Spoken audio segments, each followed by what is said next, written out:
Hello, my name is Jami Stout. I am standing here today at Church on the Rock at the site of the future Hope House. The mission of the Hope House is to provide a safe and caring environment for victims of domestic violence, human trafficking, and prostitution as they transition to a new life. The goal is to help them transform their lives and go from victim to victor.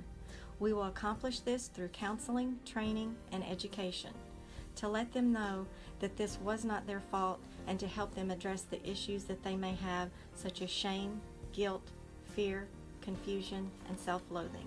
My hope is to become the first director of the Hope House. I'm actually interviewing for a job that doesn't exist yet, but it will, and soon. And I want to be on board from the ground up to oversee the hiring of the staff, which is critical for the success of the facility, to the layout and design of the building for the safety and security of our staff and the women that we're trying to help.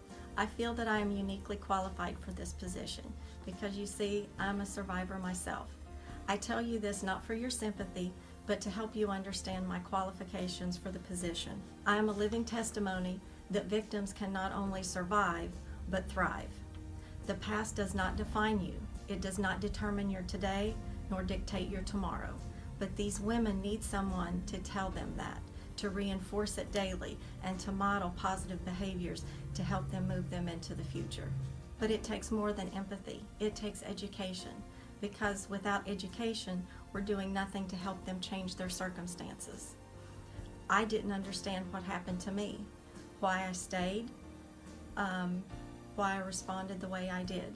That is, until I attended EKU.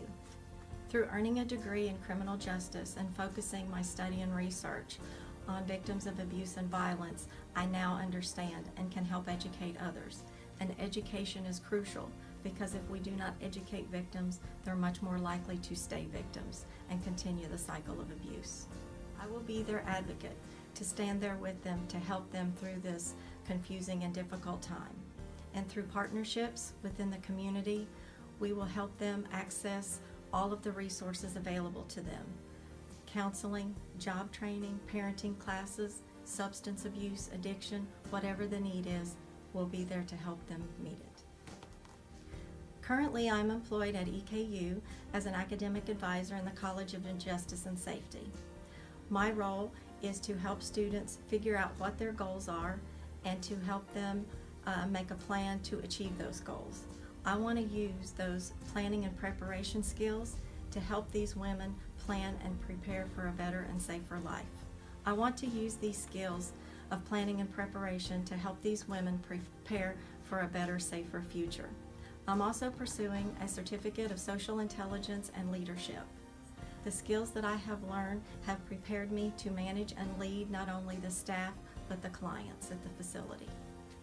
My experience working at a local shelter has helped me to see what works and what could be done better. I've worked with victims both domestically and internationally, and one thing I have learned, that violence knows no boundaries or borders. Anyone can become a victim. It doesn't matter your age, your race, your ethnicity, or your socioeconomic background. It can affect anyone. The key is learning how to respond to these things, and these skills can be taught, and that is why I would like your consideration for the position of Director of the Hope House. With my knowledge of the criminal justice system, my education on violence and abuse, along with my own personal experience, I feel that I can offer these women not only empathy, but advocacy and education. You see, this is not just a job for me, it's a calling. It was a process, and not an easy one, but it can be done, and it's not done overnight. But with patience and understanding, these women can move through this and become better than they ever thought possible. It took counseling to help me deal with the trauma and the shame. It took education to help me understand what had happened to me and to learn skills that I can pass on to other women. But it took God to heal my heart. And if He did it for me, He'll do it for you. He'll do it for anyone. Because He not only healed my heart, but He instilled in me the passion and the compassion to do this work. Thank you for your time and consideration.